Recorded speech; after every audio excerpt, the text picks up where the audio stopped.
New York ain't New York anymore. How I miss those old pals of mine. It was once the stuff of unattainable dreams, kept out of reach by lynch mobs, police dogs, and fire hoses. But in 2008, Barack Obama fulfilled the promise of the words, "All men are created equal." We'll take a look back at the man who literally changed the face of the Oval Office just in time for President's Day and Black History Month. I, Barack Hussein Obama, do solemnly swear. Hello, history lovers, and welcome. I'm your host, Dean Karayanis, and this is the History Author Show on iHeartRadio, and a special tip of the cap to everybody watching today's time travel adventure via our YouTube and Rumble channels. You can find me at historyauthor.com, or you can see me across social media platforms. You can also read my columns in the Washington Times to get my analysis of current events through the lens of history. Speaking of current events, this may be my most current historical book ever, and boy am I happy to bring it to you.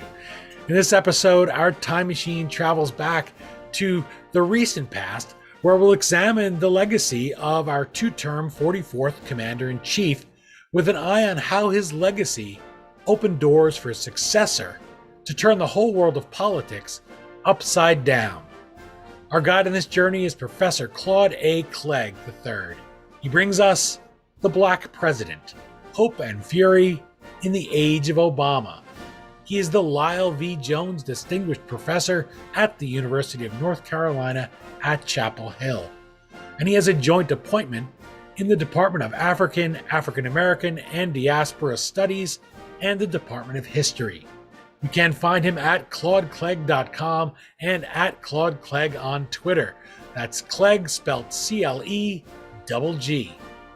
Okay, now that we've arrived back at election night of 2008, let's join Professor Clegg as he introduces us to the Black President. And here we are with Professor Claude A. Clegg III. He's joining us to chat about the Black President, Hope and Fury in the Age of Obama. Thank you so much for making the time to chat with the History Author Show, sir. Thanks for having me. Well, I appreciated that you reached out to me via Twitter, and we got to talking about the view of history that we have of people that are contemporary and that aren't in the rearview mirror, certainly here with the Obama presidency. The full story can't be written of the man's life. So I wondered, it's great for me to be able to read such a book, but for you, that's kind of a challenge and definitely a little bit of a thankless job, because anything could happen at any moment that maybe upends some of the narrative that you've put together here, some of the things you've looked back at. There could be a treasure trove of new emails. This is not as if it's somebody, we even find that about presidents from long ago. So why did you take on that challenge of writing about somebody that's contemporary, that's certainly in living memory, knowing that the full story couldn't be told yet to completion? Dean, that's a wonderful question, and it's one of those questions that keep historians up at night. That is, what is the next generation of folks going to say about this subject? And of course, every generation of historians write their own histories. That's the reason we're still getting Lincoln biographies. He's the most written about person that I can think of in the history of the world. But that's exactly the thinking. That is, some new source might show up, or new ways of thinking about old sources. So in the case of this particular book, I can remember back in 2008 when I and millions of others were just riveted by the Democratic presidential primaries, where you have two fairly even matched U.S. senators, Barack Obama and Hillary Rodham Clinton, who are running for the Democratic nomination. And either one of them winning it would have been historic. So I imagine everyone else who was watching and paying attention knew that I was looking at something historic happening. And of course, for us historians, that's, we always are seeing things that turn out to be historic, but at the same time, we usually don't, the average one of us, there's those historians who do write recent history, as I guess I'm one now, but we usually are most comfortable looking at things in the rearview mirror and not through the windshield, the front glass. That is, we look at history, we look at topics after some dust is settled, and we have some hindsight, and we have some perspective, we have the long view, and so forth. So again, looking at the Obama presidency or looking at him win the presidency in 2008, I knew something historic had happened and I wanted to write that history. And of course, the challenge is exactly what you put your finger on. How do you think historically about something that's not quite history, so to speak? That is something that's you're watching unfold and you're taking notes and you're trying to figure out what is the through line for what you're looking at. What are going to be the legacies? What are people going to be thinking about in 10, 15, 50 years from now? So that was the challenge of writing about Obama in the moment or shortly after the moment. That is trying to anticipate what the major themes, major legacies, major takeaways would be years from now. Of course, it gives you the impulse of, well, since I don't know that, I'm going to collect everything. I'm going to collect all the sources I can find. I'm going to build as big an archive as I can build so that I don't miss anything. Of course, it's kind of a fallacy that you can do all of the research and you can tell all of the story. The story, as you're saying, is going to unfold and other historians are going to come forward, and then his personal papers at some point in the future, his presidential papers will be released and so forth, and that will fill things out. But I found that in writing about him and publishing a book 4 years after he left the presidential mansion and left the White House, there was plenty of sources, and I had built an archive that included government records, of course, the news cycle stuff, and it's more than enough of that sort of thing just to do a book just on the news cycle.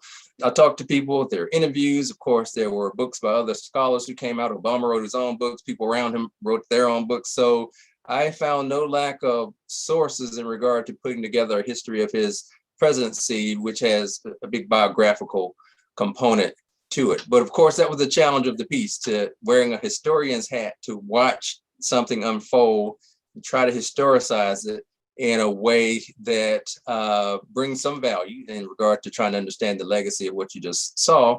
I think the bigger value was that when people read this, hopefully read this book in 50 or 100 years ago, a historian writing about this or thinking about this in the moment, I think has a kind of value. Political scientists, sociologists, ethnographers do it all the time. That's, they write about and think about and analyze things as they're happening. Political scientist looks at the elections that just happened and tries to understand the demographic shape and texture of who voted how and what states did what and so forth. It's not that scholars don't do this sort of thing, it's just historians don't do a lot of it, but that was the real, I don't know if that was the fun of it, but that was a challenge that I think has some value. A historian in the moment of something or shortly after the moment of something happening, trying to figure out what the legacy is, what the through line is, and to put something in historical perspective. Yeah, the thing about the Black President is you could have written it 50 years from now, it'd be a different book. And it is important to get that down, because we do think, well, why write about something we're living through? Because especially now we have video, everyone has their phone as kind of an historian on their phones now, right? There's video, there's audio, that we live through it. So I think that's important to have your book here, because people will look back in 50 years, as they do with many of the biographies that I have on my shelf, and say, oh, this is what they were thinking about him right after this guy left the White House. This is what they thought about him 20 years later when he enjoyed a little bit of a renaissance or something new came out. And for me, I've read a biography on each of our presidents, and I always try to find something that's a positive legacy. And that's even for guys like James K. Polk or John Tyler or Andrew Johnson, who really challenge you to find something decent about them. Maybe it's just their relationship with their wife. Unlike somebody who comes into the White House that's freshly elected, that has, okay, what's my legacy going to be? You have somebody who, the minute he takes his hand off that Lincoln Bible and is sworn in, he has his place in history set. It almost would matter. They could never take that away from him after he achieves that. His legacy is cemented. That's the first line in the bio, in the biography, in the obituary. That's it. He has it. So I wonder how the Black President, when you write this book, how does that both free and constrain him in office? Because there is still that hard job of governing. There will be another campaign in 4 years when he runs for re-election. So how do you hope people will see that, put that first line aside and say, oh, by the way, he was not just a symbol, he was not just a token in the White House, but he had to do some hard work of governing, and now I'm going to tell you the story in my book.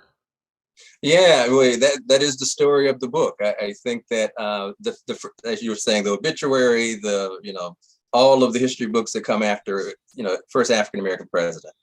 And for a lot of people, some voters, especially Black voters, that was it. If whatever happened after that election, okay, whatever. But that election was the legacy. I started the book with a conversation with my dad, was in his 70s at the time, who had never voted before, although he was in his 70s, and he was inspired to go vote for this guy. He didn't think it was possible for an African-American man or woman to get elected to this highest office in the land.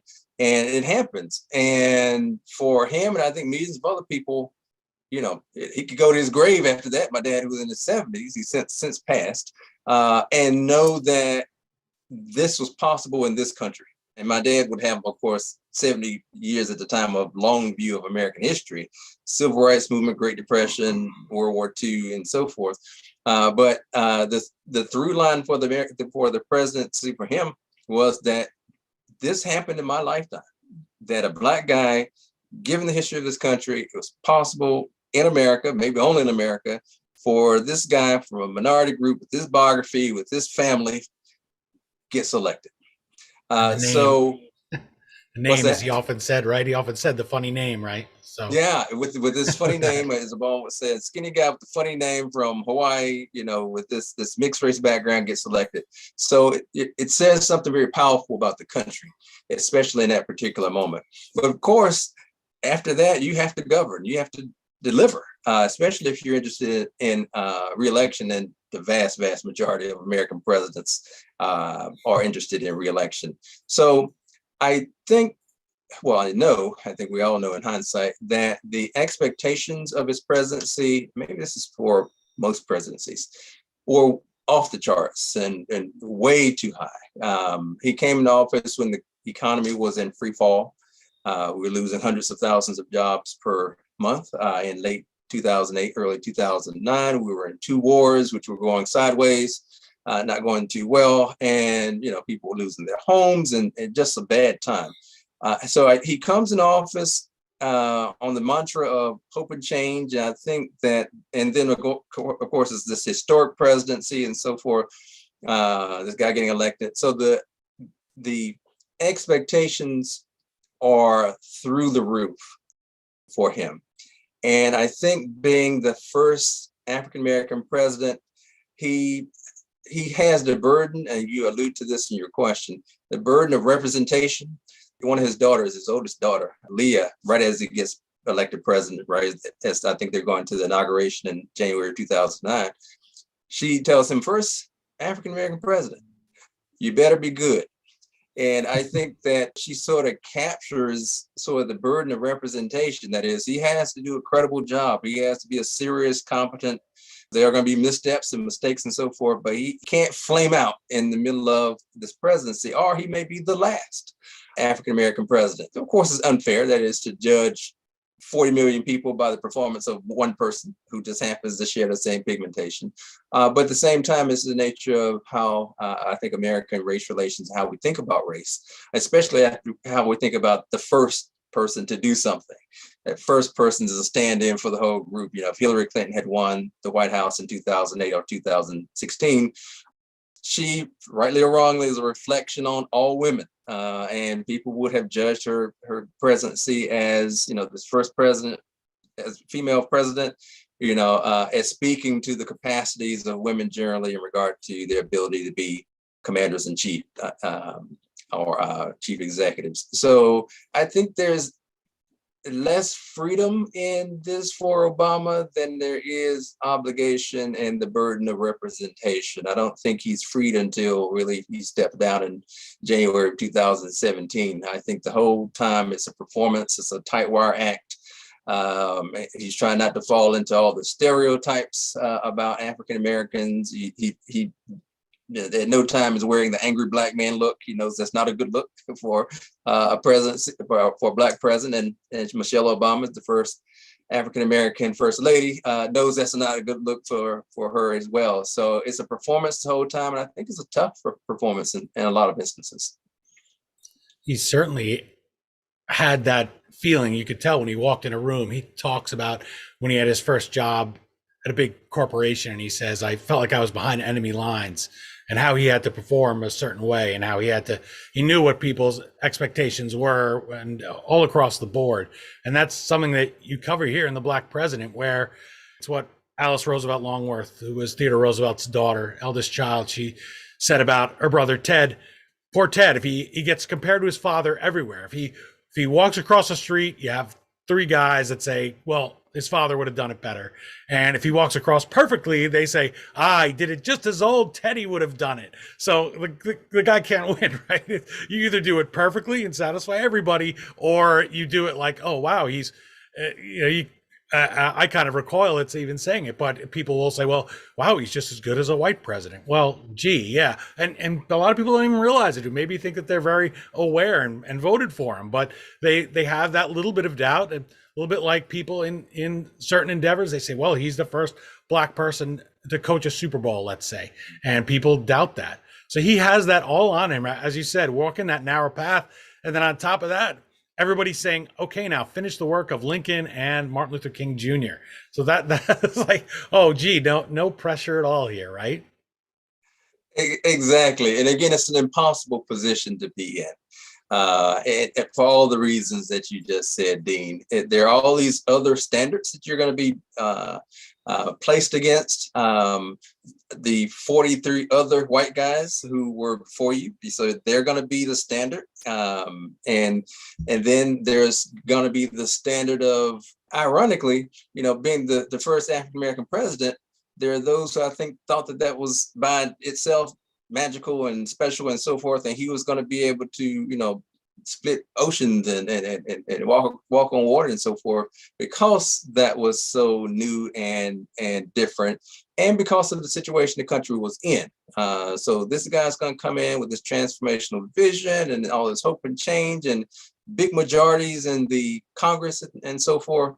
But the expectations were just through the roof. They could not be satisfied by anyone. But I think you're exactly right that there will always be that measuring stick that is, how is this guy going to do it different, better, the same as the 43 guys before him, who are not going to be judged quite the same way, because they were all white guys, and that the racial element was not there for judging them. I think the assumption was that they were each their own individual person, and you don't judge Reagan by Nixon's, failures. You don't judge Abraham Lincoln by George Washington and so forth.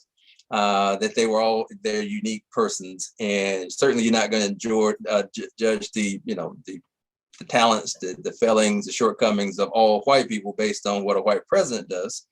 However, in the minds of, I think, a lot of people, you may judge the group African Americans as a group based on what this particular African American does in the White House, and I think that again, it's the burden of being in a minority group, in whether it's a religious minority, ethnic minority, racial minority, gender minority. It's the burden of being in such a group that's been marginalized, and then one sort of bubbles to the top and it has access to power. The group will be judged by the performance of this one. That is, if this one is able to slip into the door of power and go down the corridors of power, the group, for the most part, left out of those corridors of power, are going to probably be really, really loyal and want to see what happens to that one that slips through. And that one that slips through is going to be under a microscope more intense than they ever experienced it. So I think that's what's going on with Obama. He's very, I think, conscious of it. And he I think for the most part, handles that the intensity of that scrutiny pretty well. To the point that his whole goal was to make this look normal, to have a first Black family for 8 years, and for us to look at him with the same metrics and judge him by the same criteria as we would any other president. So that was the whole thing to make this look normal. But we all know it was not normal to have a Black president, a Black first family in the White House for that many years. But I think his whole hope was that I'm in a lineage of 43 other people, and judge me by the standards you judge these other heads of state. Don't judge me by the standard you judge a civil rights leader like King. Don't judge me by Jesse Jackson, this guy who ran for the presidency before me, don't judge me by these standards that you're not going to judge everyone else by, who sat in this office. Judge me by the standards of these 43 predecessors, which would be the normal thing to do. It reminds you of Margaret Thatcher when they asked her at one point, what does it feel like to be a female prime minister? And she said, I don't know. I never experienced the alternative. So you go in, you have the job, like, okay, you're president. He's, even though that's the title of your book, the Black President, and that's the way people will look at you. And sometimes they'll say the Republican president or Democratic president. And of course, you're just the president. And for a long time, it was just the president. And I really noticed that here, reading your book, The Black President. And you mentioned America there and how maybe this could only happen in America. And that brought me to my next question, because I remember reading at the time that Barack Obama's father back in Kenya, even somebody of his tribe in Kenya wouldn't have been considered for the presidency, and that they would have been kept out. And I thought that's fascinating to me, or noteworthy anyway, because we tend to look at a group and say, oh, okay, everybody's the same. They're monolithic, as you were just saying.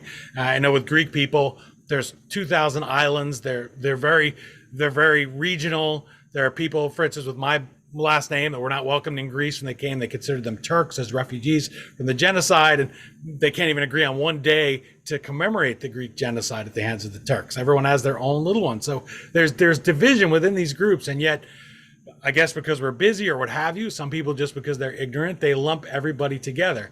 So my question here about the Black president is, you talk about his base being complex, layered, and fractured. You talked about the hope that people have when he comes in. He comes in on hope. That slogan is a great political slogan because it means whatever the person hearing it wants to mean. How were those divisions manifest in the Black community, where people on the outside would have assumed, okay, everybody must support him right to the last minute? Right, yes. So that was one of the more fascinating things about the research and doing the book. And that is, it's as much a commentary on America as it is on this guy who's sitting in the Oval Office for those 8 years. It's as much a commentary about the Black community, all the various divisions and interests and groupings and porousness of the Black community. Even the notion of a Black community is a problematic notion, because it's there are so many layers of class and gender division and region and so forth. So even thinking about a Black community or African American community in any sort of monolithic, singular, unitary way is problematic. So I dug into this notion of a Black community, Black America, and so forth. And wow, on the one hand, the way that African Americans vote would suggest, okay, these folks are more or less on the same page. You know, whoever the Democratic nominee for the president is going to get 85, 90% of the Black vote. Okay. Peel that back, though, and all of these discussions and all of this discourse and all this pushback and so forth is there. Part of I think the surprises that I saw in the book was that certain constituencies, certain segments of quote unquote Black America had these bruising debates about what Obama should be doing and what he shouldn't be doing. One facet of that debate is the notion that there should have been more targeted policies coming out of his administration that were designed to address the plight of those at the bottom of this recession, which we later called the Great Recession. So African Americans at the worst of it are suffering almost a 17% unemployment rate, which is really depression level unemployment, not just recessionary unemployment. So there were those in academia, in the clergy, the Congressional Black Caucus, and the Congress who said, who were pushing Obama, hey, look, it's fine and well, this hope and change and, these universalist policies that are supposed to lift the tide for all boats and so forth. But you have a constituency, President Obama, that went out and voted for you. 96% of their votes went for you in 2008 and 93% in 2012. And you're not tailoring policies to address, across the board, mass incarceration, unemployment, home foreclosures, urban decay, education issues. Where are the policies? If politics is a transactional sport, quid pro quo, we vote for you, you do something for us. Where's the "you do something for us" part of it? Academicians, Black academicians, I think the debates over these sorts of political approaches and strategies is probably one, the most serious debate and also the most bitter debate in regard to this idea that Obama is just not coming through, that he got people to come out at election time, and then after the election, where are the policies that deal with criminal justice reform? Where are the policies that deal with poverty and so forth?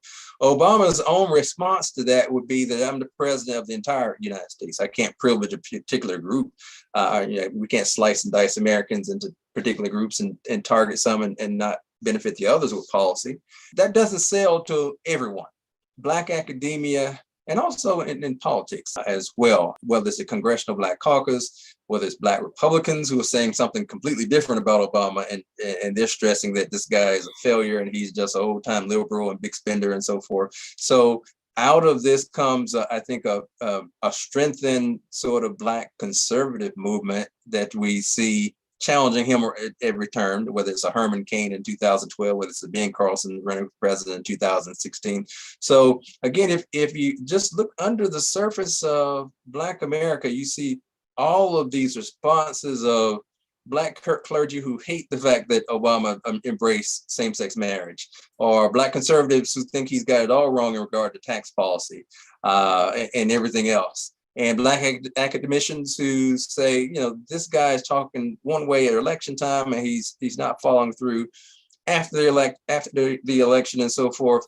And again, across the board, the sort of debates and the sort of cleavages and the sort of responses to Obama among African Americans, very diverse. Even if at election time, they look at the two choices and decide that whether in a sort of positive, enthusiastic way they want to sort of support Obama, or it's sort of, okay, the lesser of two evils. So, I'd rather have Obama than McCain or Romney, so we'll just go with Obama reluctantly as Black voters. So I think it would be correct to say that Black voters, the Black community over the course of his presidency was pretty solidly behind him. It would be incorrect to say that they were unanimously so, or even that the votes that are the percentage of the Black vote, and again, the percentage of the Black vote does not necessarily mean, all Black voters. A lot of people don't vote in this country. We have your dad, right? Your dad didn't vote. This is the first time your dad voted, he didn't right? vote until 2008. So it would be wrong to say that African Americans were in lockstep behind Obama just based on vote returns or proportion that voted for him. Again, there was all along the way a very rich and often fraught conversation about the meaning of his presidency.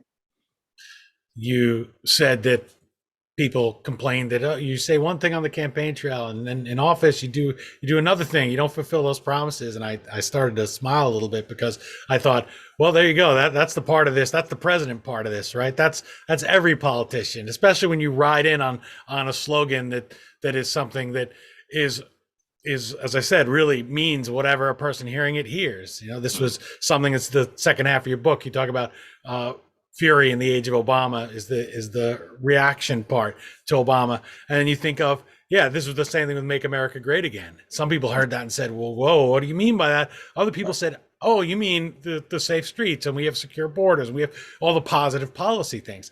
And hope and change was the mirror of that. Like, well, hope, we all want to have hope, and you want change, but change to what?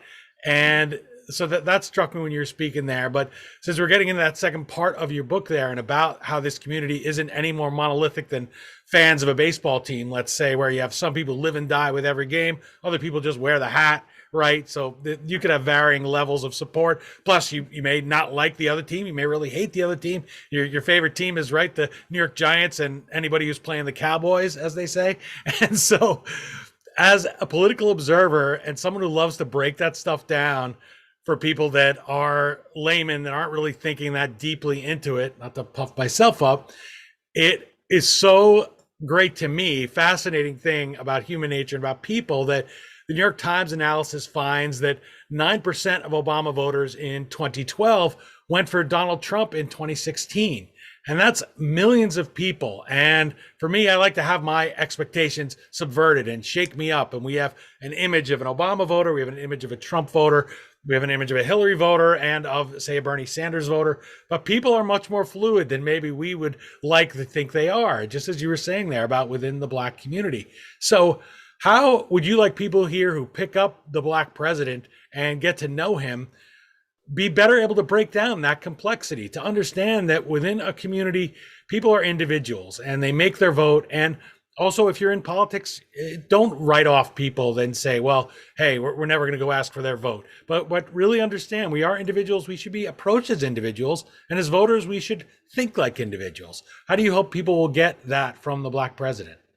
Yeah, I think that that's a major through line, Dean, of the book, that Obama's, and this is most any president who's looking to get reelected, much of the time is creating coalition that, or a coalition that can get you elected and then reelected. So there's always the calculations and the measuring. And if I say this on this day, how does this constituency and this constituency and this constituency think about it? And do I lose more voters embracing same-sex marriage than I'll gain? Do I alienate more people when I embrace criminal justice reform than I gain? If I say this about the police behavior in this particular incident, who's going to be offended by that in this community, and so forth. So there are always those calculations that are going on among the political strategists, among politicians and others in regard to how particular segments of the electorate are going to respond to things. So the politicians and the strategists and so forth, I think, are already pretty savvy in terms of messaging and how messages play, and the idea that we are talking to a very diverse electorate, and you can't be all things to all people, although you're going to try to. The hope and change thing is more or less, as you were saying, is squishy enough and nebulous and vague enough to throw against the wall, and maybe it sticks with a lot of folks, and people can just project on it their fantasies and dreams and so forth about what hope and change mean, or what make America great means. Again, it's vague enough and squishy enough for people to load into it whatever they want to load into those particular slogans. However, at the same time, politicians have to be aware that they are talking they're talking to individual people who are going to vote self-interest, and however they construe self-interest. So you do have to have a message a core message, I think. And even if it's based around a slogan, it has to be some core to it. But you also have to have ways of talking across demographic lines, across regional lines, and so forth, so that you build that coalition that gets you, the majority of the electoral college vote. So in the case of those voters that you just mentioned in 2016, shifting from Obama to Trump voters, I think was surprising in the moment, but it's not surprising in hindsight. I say that because, again, if you polled 100% of the American electorate, 99% would have said they expected Hillary Clinton to win. And I think the belief in the inevitability of her winning militated against her winning. A lot of people just sat out, including the African-American, much of the African, well, not much, but enough to have cost her the election. The African-American vote that sat out in 2016 that showed up for Obama in 2012. And again, that was across the board. I think that folks thought that, well, why I need to vote, since she has this locked up. So I think that was going on. I think also that the American electorate has a maximum attention span for a single president for about 8 years. They're really, in many instances, tired of you after 4 years.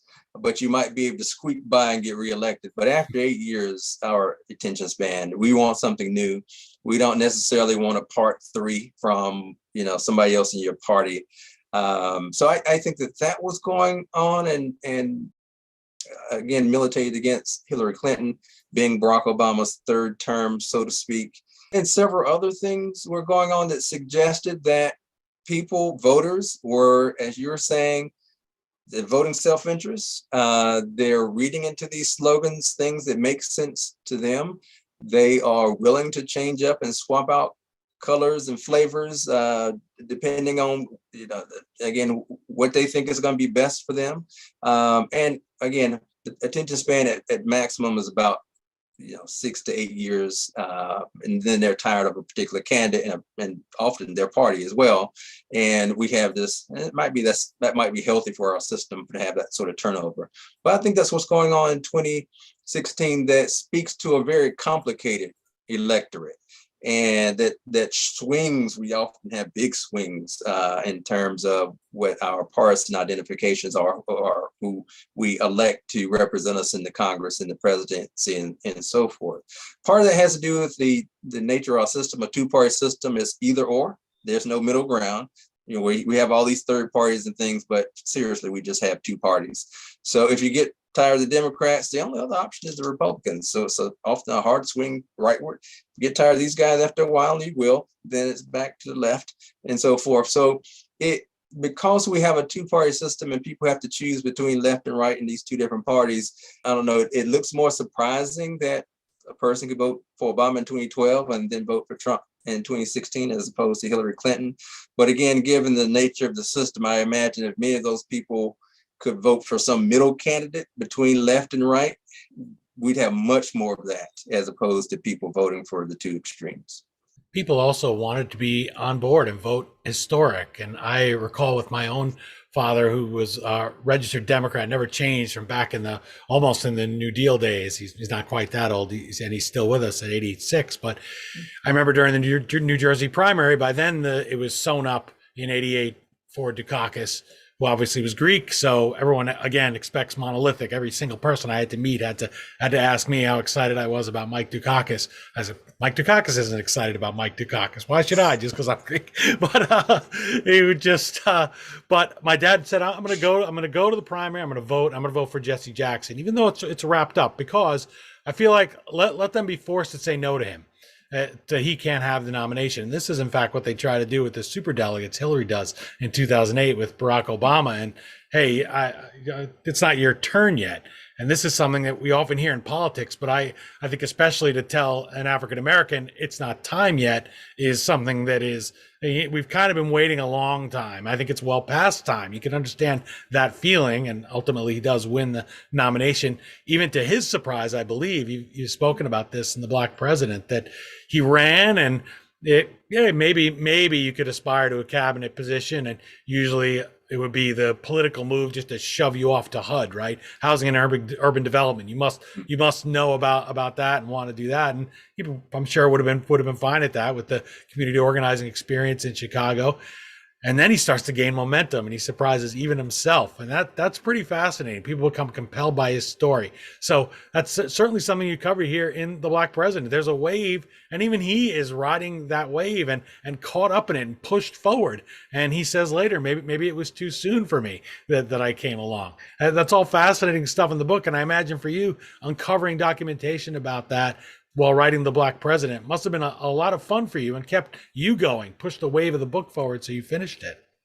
Yeah, and that was one of the things, Dean, in regard to writing in the moment or writing shortly after the moment, is that you're watching this thing, I guess, sort of riding the wave of it as an observer, and as an historian who's trying to get, some sort of perspective and distance from what you're watching up close and personal. So it's a sort of double vision that's going on. That is, I'm collecting all the things I can get my hands on. So it's, this memoir and government documents and YouTube videos of speeches, and it's interviews with folks and so forth. So you're collecting all these things, but at the same time, you're anticipating the next thing. Okay, how's this Tea Party thing going to shake out? Okay, how's this, Wall Street protest going to shake out? Okay, this Black Lives Matter thing that just cropped up in response to police violence.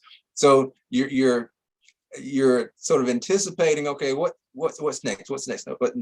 And what are the documents? Who do I need to talk to? What are the sources going to come out of here? Let me see all the videos again uploaded on YouTube about this, that, and the other.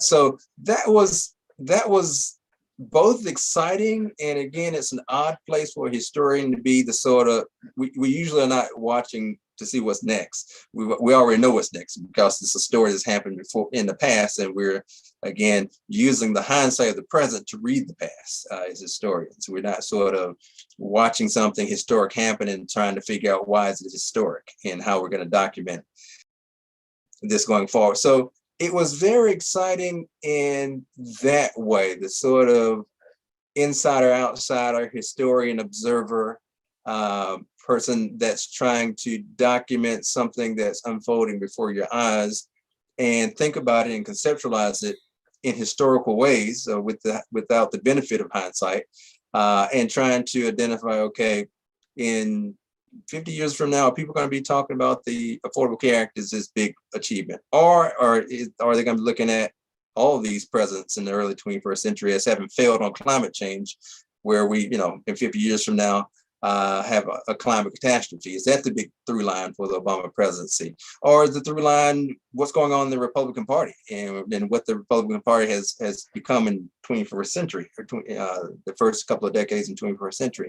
So you're looking for through lines. Okay, what are the major legacies, themes, thoroughfares of this particular presidency, and how to talk about it.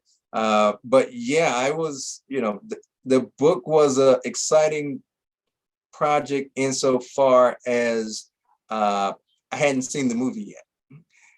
It wasn't a case in which you're writing about Lincoln, and the 1,000 Lincoln biographies out there. So you know that the movie is.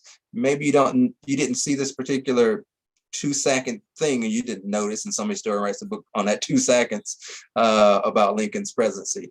But in this case, you didn't. I was looking at the movie and then writing the book about the movie as it was happening, and then trying to write the book about the movie in ways that would be helpful to think about the movie as a complete thing, this Obama presidency. So that was again the challenge, but also I think that was maybe the payoff, that is having someone with a historian's perspective observing things with that particular hat on. And then immediately after a few years, after digesting his presidency for a few years, then to write what will, hopefully be known as the first serious presidency, or a book about the Obama presidency in its entirety. You're enjoying my conversation with Professor Claude A. Clegg III. He's the author of that book that he was just speaking about, that first draft of history. It's called The Black President: Hope and Fury in the Age of Obama. Visit him at claudeclegg.com and at Claude Clegg on Twitter. That last name is spelled C-L-E-G-G. Eric Garcetti, the mayor of Los Angeles, says of The Black President, "This volume is more than a history of the Obama presidency. It is a summary of the era's most searing lessons on race and identity, a prism through which to understand our nation's fractured present, and a roadmap for building a more just society." Professor Clegg, I like the idea that we look back and we all want unity, right? We want unity on our terms. It's a little bit like a marriage in politics, right? We want to get along. If only they would listen to me. And then, or a friendship, right? Come on, why can't we both agree that we do what I want? And it's fascinating that Mayor Garcetti talks about that there and says, sees the fractures today, and as a politician realizes deep down, a good politician, I think, a good servant of the people, that at the very least, that's what people want. Because we're a little bit, even though they work for us, we're a little bit all like the audience, or we're like children, or we're like family members, let's say, because we elect them. They're not exactly like parents, but it's a feeling that you get where you say, gee, I don't want to see you fighting. I know that there's a hard core on both sides that wants to just see you call the other side jerks and call them names and just beat them. And there's a place for that, like in football. I mentioned the sports analogy. Certainly, we like to see in hockey a fight sometimes, as a hockey fan myself. But you also want to see sportsmanship. You don't hit a guy when he's down. You do certain things in politics. Lead us. You're supposed to be leaders. We call you leaders. For family, for Barack Obama, that idea of unity comes from his parents. And I think often of his quote about his mother. He said when he would hang out with real hardcore black militants and they would start talking about the white person as the devil. He said, I would think of my mother's smile and I would realize I can't buy into that 100%. It would pull him back. And speaking of governing, I wanted to get in a question that Bijan C. Bain was kind enough to offer up to us. He said, yeah, I'll definitely do this. I've long admired Professor Clegg's work. I interviewed him twice. His books are Elgin Baylor, The Man Who Changed Basketball, and Martha's Vineyard Basketball, How a Resort League Defied Notions of Race and Class. And by the way, you could see his Elgin Baylor biography right up there next to your book. I put it in good company with the Black President. He also is the writer-producer of 6 Degrees of Kareem Abdul-Jabbar. He speculated how Obama might have navigated what is the COVID-19 pandemic, something that does have racial components in it. People are concerned. There's a lot in the African-American community that don't want to get vaccinated with good reason historically. So how do you think he would have handled COVID-19 in a way that would have informed his opponents and harshest critics' sense of him? And he already dealt with Ebola, so maybe you can make some informed, or certainly you can, speculation on that. How would a President Obama have dealt with this global pandemic? Yeah, that's a great question. A great, counterfactual, since it didn't actually happen, but I think it's a good way to sort of think about Obama and his character and his political methodology. He's a technocrat. That is, he's one of those folks who would be following the science. He believes in expertise and surrounding yourself with people who have the resumes that you were mentioning, Dean.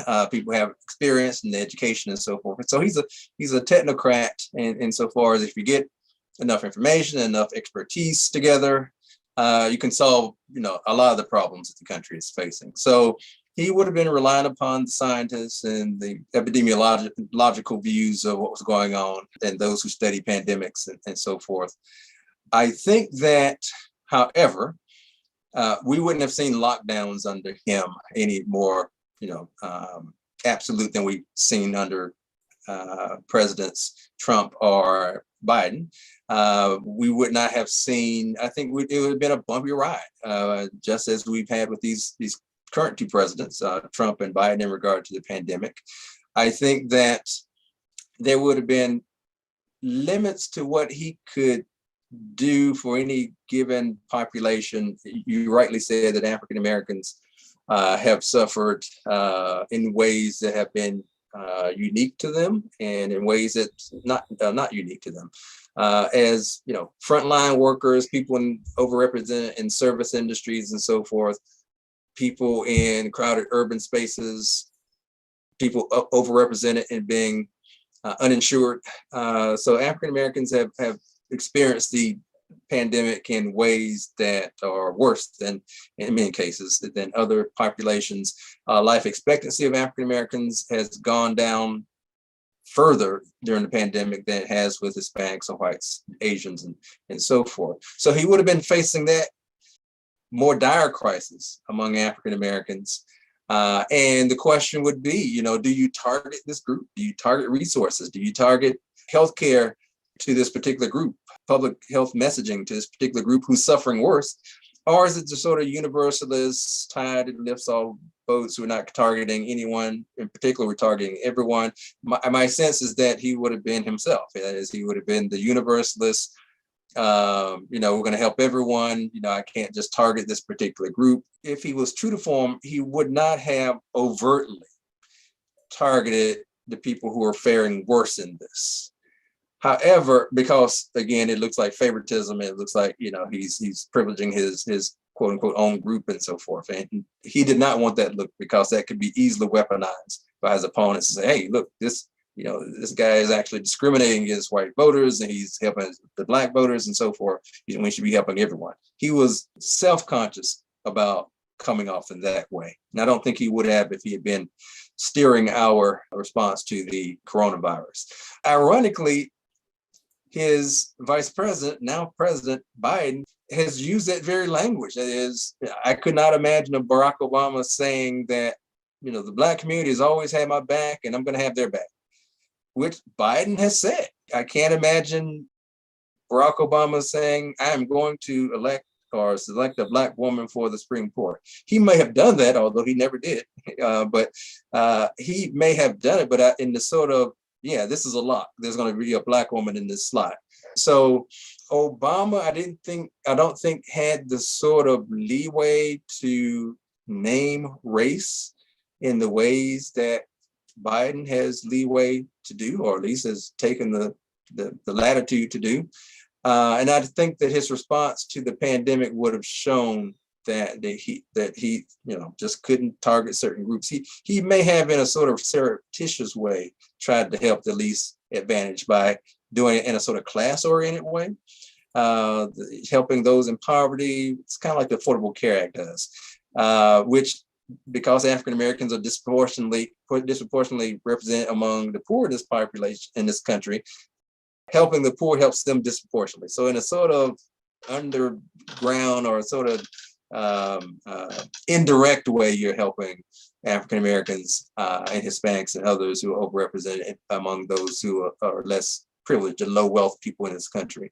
But in regard to an approach that would have targeted certain groups that were faring worse in this pandemic, whether it's job loss or whether it's access to healthcare or whatever, I don't see him as having done that. So I think his response would have looked a lot like Joe Biden's response. He would have been all for the vaccinations, as he is.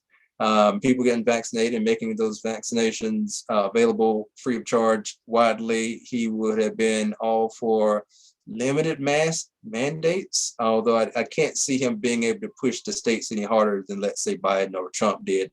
I just think that's ingrained in the DNA of this country.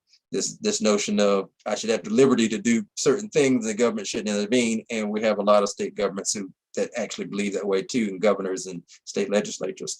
So I don't know if his response would look appreciably different from Biden's response in particular. This reliance upon the experts and expertise, and pushing the vaccines and pushing employers to require vaccinations and so forth, without the sort of zero COVID policy of, let's say, China, which just locks down the country. We wouldn't have had lockdowns or anything under Obama, and thus I wouldn't think it.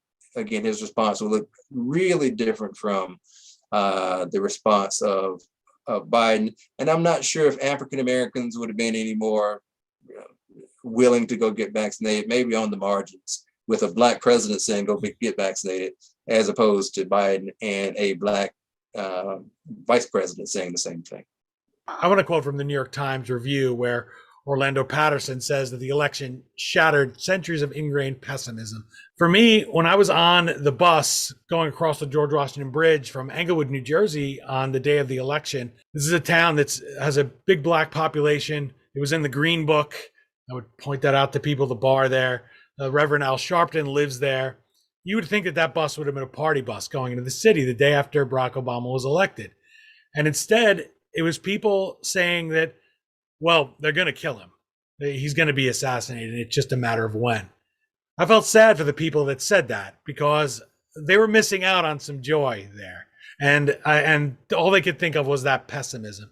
So I wanted to ask you how your book, The Black President, gives some much needed optimism, but also motivates people that are there that think, well, I have no chance, because this book is about a two-term president. It is not about a president that lost his life in office or was otherwise driven out. So how do you hope that people get that optimism and maybe a little bit of that sense of unity about their country from the Black president? Yeah, I think that just the fact that a Barack Obama is possible, as far as becoming not only, as you mentioned, Dean, a president, but two-term president, and pretty popular going out of office in 2017, says something tremendous about the country, about the possibilities of America that a lot of people didn't think. Again, I start the book with a conversation with my dad. He was one of those skeptics, in that, they're not going to elect the Black guy. And if they do, elect the Black guy, he's going to be in danger all the time and so forth. But he catches the spark of, I want to participate in this history making. I'm going to register to vote here in my 70s. I'm going to register to vote late 70s. Never voted before, but I'm going to bother to do that. I'm going to bother to go and vote for this guy twice. Aside from his generation, which probably was more pessimistic about race relations because they had grown up in Jim Crow and segregation, seeing the civil rights movement and so forth. And then think about the younger generation. My son, whose political consciousness, he was born in 2001. When he first knew that there was a White House and that this country, its chief executive was a president and they lived in the White House, it was Barack Obama. His first sense of who led the country, it was this Black guy. And not just my son, but tens of millions of other young people who came of age politically. And it was a Black first family in the White House for 8 years. I don't know if we quite know yet as a country what that means for those young people. That is, that was normal to them. You know, it would, for us who have a longer view, it was really unusual, unique to have a first family that was not a white first family.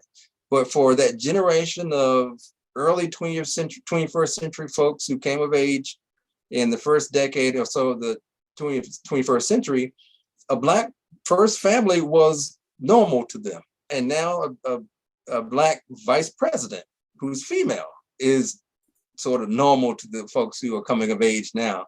And again, we'll have to get some distance from that and do a lot of polling and that sort of thing to see what that really means to these young people and their political development, their social development, their social maturity, how they think about race, how they think about the possibilities of America. But I think it's huge that we have a whole generation of young folks in particular who grew up at a time in which there is this normality that includes a first family in the White House for almost a decade. So I think that there's, on that side, you know, if that's the glass half full, then those are the sorts of things that I think say very powerful things, messages about what the country is and is capable of. Of course, there's the glass half empty too. That is the argument, and I understand the argument, and I'm sympathetic to it to a point, that you couldn't have Donald Trump without first having Barack Obama. Trump makes no sense, except he's the anti-Obama. He's the guy who's going to go in and turn back the clock. He's the guy who's going to go in and rail against this diversity, and we need to make America great again. Some thought that meant taking us back to the 50s. We need a border wall to keep all these Mexicans out. We need, you know, and we need a Muslim ban to keep all these foreign Muslim people out. We need to make sure these Blacks aren't voting 50 times during the elections and the when the elections roll around. So we need all this voter suppression policy and so forth. So that's the other side of the sword, the double-edged sword, that is America is a country that allows someone like Barack Obama, who's more or less raised by a single parent in the middle of the ocean and it's not raised in privilege at all. His dad abandons him pretty early in life. He does sort of go through the ranks of being groomed as a political elite. He goes to Ivy League schools. He's in Columbia, and then he's at Harvard, and then he's an Illinois state senator, and he's a U.S. senator. So he's not just any Black guy who becomes president. He is a certain kind of elite, a Black elite who goes through a certain number of gates that he's allowed to pass through until he gets the credentials that look like a lot of other presidents. So I think that there's reason for optimism, and Obama's an optimistic person. I think most presidents are optimistic people. They have to be the country's #1 cheerleader. So he's optimistic about the country, the whole hope and change, and yes, we can, and so forth. I think that's who he is, but at the same time, I think that he understands that the White House, the chief executive, needs to project the positive about the country, and he needs to appeal for the kind of unity that you were mentioning, Dean. But at the same time, I think that there's a very powerful backlash against this, one, the whole idea of Barack Obama and a Black guy in the White House, and then two, the kind of multicultural democracy, multiracial, multi-ethnic democracy that we are evolving into, and the fear of a good number of our countrymen and countrywomen that they're being left behind. Their voices are not being heard. They may be losing, power or access to power and privilege that they can become accustomed to enjoying. And that Obama's election to the White House is emblematic of that loss of power and privilege and status and so forth. So I think there are good reasons to be optimistic, but at the same time, there are good reasons to be very clear-eyed about the state of American democracy and the sort of backlash that we saw against Obama in the person of Donald Trump, and also in the texture of what our country is now, the sort of threats that we see and peril that we see American democracy going through. Fascinating that both Obama and Trump also benefited, I would say, as real outsiders. Obama's obviously the ultimate outsider, no one who looked like him before. Then Trump is our only president, never served anywhere in government, never was a man in the military. And they both run against Hillary Clinton, who, to my way of thinking, after reading all these biographies behind me, I kind of like the person with the resume. I think that should be part of the job, right? I'm like one of those political wonks I just mentioned that say, hey, it's not your turn, people. You can't come in here, Donald Trump. Why don't you run for alderman at least or something? And you can't be. It's not your time to be president. And you put in that work and you build a resume, and then everybody goes and attacks it. So this was the case for both of them, and I think that's fascinating, because if it hadn't been Hillary Clinton in those elections, who knows what might have happened. So this is a fascinating thing too in the Black president, where you're thrown in there and you are in the administration, you're with him, you're in his campaign, Barack Obama, and you're saying, whoa, now it's up to us to govern. That's fascinating. I want to close with a photo of Barack Obama, the young Barack Obama, and ask you to use it as a way to explain to people what they're getting here in your book, the man that they get to know. It's the photo of him, the young future president, with his father. And it's one of the only ones I've ever seen of him with his father, and not at a baseball game, not at home on the couch. It's just at an airport. And he's just beaming, this young man, Barack Obama. He's clutching his father's hand that's slung over his shoulder, beaming at the camera. And you can see the longing in his face. It's really a heartbreaking picture to me every time I see it. In part because his dad is kind of looking off to the side and has just the smile you'd put on for any photo. This is not the moment make or break in his life that he's seeing his son. Barack Obama has only one father, of course, but his father has other children, other families, other wives, and so it's not this moment. And you could just see it in this young kid's face. He clearly longed for his father. That approval is something he certainly carries into his presidency, that search for approval, rather. What does that photograph tell you about the man that you hope people pick up the Black president and meet in your book and see how he is a man unlike any other, in one sense, a president unlike any other, but he is somebody who's just a human being. He had a past. He had a mother and father. He had trouble. He wasn't going to be perfect. But what do you hope that picture, that little kid, what do you see in it? And how will people, when they pick up the Black president, get to meet that kid and see how he did what no one else had ever done before him? Oh, wow. That's an excellent question, especially the last, a concluding question. Wow, it's a big one, Dean. It's a great question. That picture, it struck me in a similar way that, we know the story. That's the last time he saw his father in life. He didn't know that at the time, but we know that looking at that picture, Obama himself will later say that, not having a relationship with his father was an opportunity lost when he heard of his father's death in a car accident in the early 80s, when he would have been in his 20s, Obama Jr., the son. It's a picture that, it's one of those pictures that states 1,000 words, maybe a couple of thousand words. It says something about his father's investment in the son, which was not as much as I think the son would have liked for it to be. And I certainly, as a father myself, think that there should have been much more investment from the father into the son's life. Again, he was about 10, Obama, it was the early 1970s. His dad had come back to Hawaii to visit him, and it was, a couple of weeks, and he was gone again, and he never saw his father again.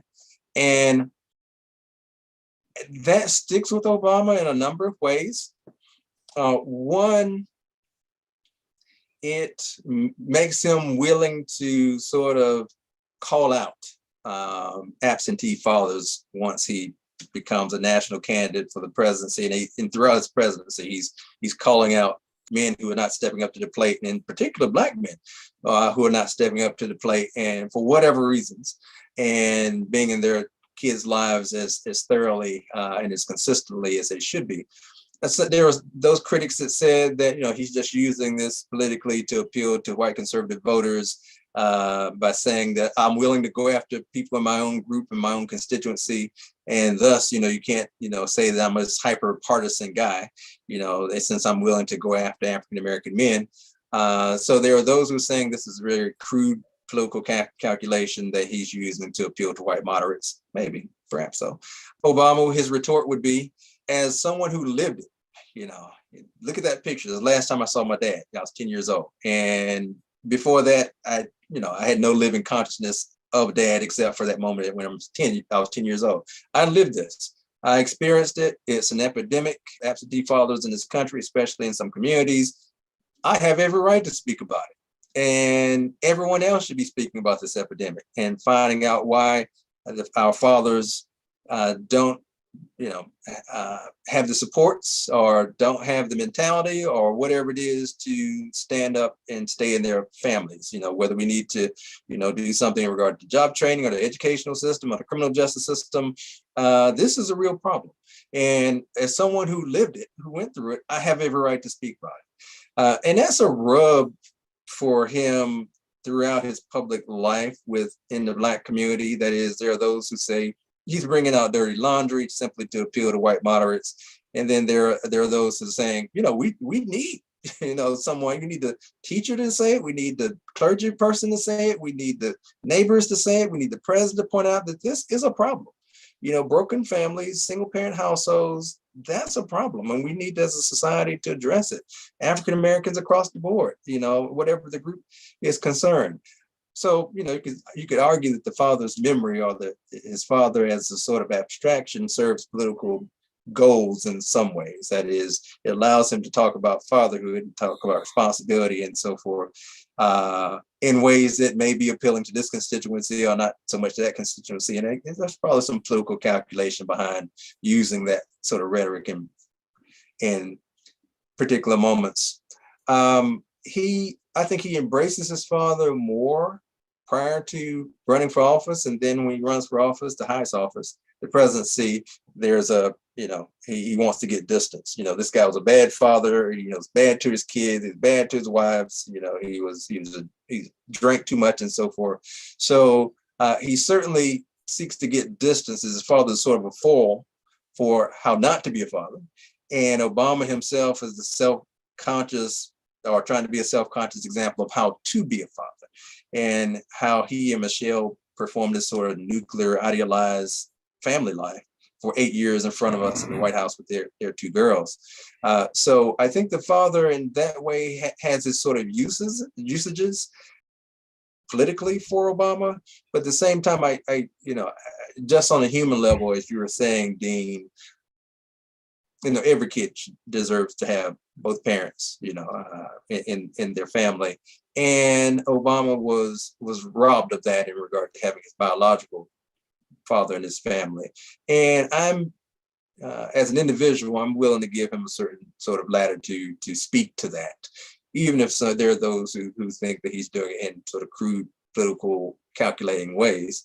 I think that having, him having gone through that experience of and not having the father in the house gives him a certain sort of space to speak to that issue, regardless of who might be offended by being taken to task. Well, Professor Clegg, I hope people will pick up The Black President, get to follow that child on his journey and see how it inspires all of us, whatever we have stacked against us or think we do. Every president, that's what I've learned from reading these biographies, and certainly yours was no exception. There's all kinds of times you could just give up and give in to pessimism and say, I can't do it. And he doesn't do that. So thank you very much for giving us this view. I wish you the best of luck with this book, and I hope everyone picks up a copy, get to know him, not just as a transformative leader, not just as somebody you voted for or against, but see this first draft of our recent history and figure out how we got here and how we go forward and try to build that more perfect union tomorrow. Thanks again so much for joining me. Dean, it's been a pleasure. Again, the book is The Black President, Hope and Fury in the Age of Obama. As always, you can find the Amazon link to purchase your copy at thehistoryauthor.com page for this episode. By buying a book through us, you help keep the flux capacitor on our time machine humming like usual. But wherever you buy the book, please do pick up a copy of this. I can't thank Professor Claude A. Clegg III enough for joining us and for giving us these precious views and this precious early draft of the 44th president's historic 2 terms. Visit our guest at claudeclegg.com and at Claude Clegg on Twitter.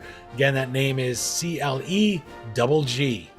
As for my social media platform, you can find it all linked at historyauthor.com. See that? I won't make you spell my last name because it's a lot harder than Clegg.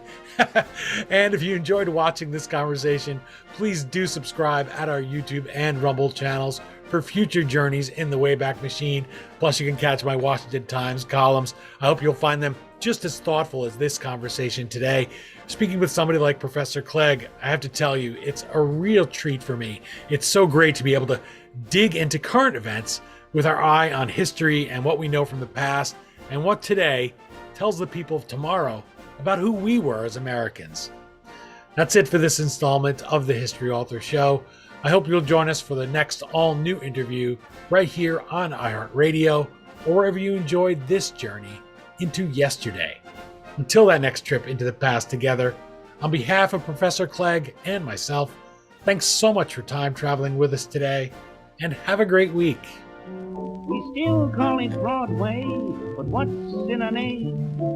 Take it from Georgie, it isn't the same. On the east side, west side, things ain't like before. There are tears in